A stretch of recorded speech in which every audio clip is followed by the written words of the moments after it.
ជំរាបសួរពុកម៉ែបងប្អូនថ្ងៃនេះខ្ញុំមកបង្ហាញពីដើមមានក្រហមចាដើមមានក្រហមមាន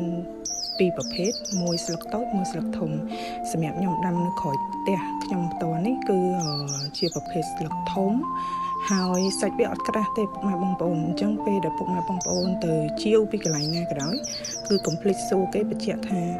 មានក្រហមនេះមានប៉ុន្មានប្រភេទហើយមើលស្លឹកវាច្បាស់ណាតាមជាក់ស្ដែងខ្ញុំអត់ទាន់បានសាកល្បងដាំនៅស្លឹកតូចទេខ្ញុំសាកល្បងដាំតែស្លឹកធំហើយរយៈពេលវាផ្លែគឺរៀងយូរឆ្នាំបន្តិចណាយូរឆ្នាំបន្តិចនេះផ្សាំមេឃហ្នឹងមិនមែនកូននេះណាហើយហ្នឹងហើយនៅក្រោយផ្ទះខ្ញុំវាកំពុងតែផ្កាគិតទាំងលើកនេះវាផ្លែ3ដងហើយប៉ុន្តែសាច់អត់ក្រាស់ទេអញ្ចឹងពុកម៉ែបងប្អូនមុននឹងទិញមានក្រហមសួរគេសិនថាស្លឹកតូចឬមួយស្ករស្លឹកធំគេថាស្លឹកតូចគឺសាច់ក្រាស់ចា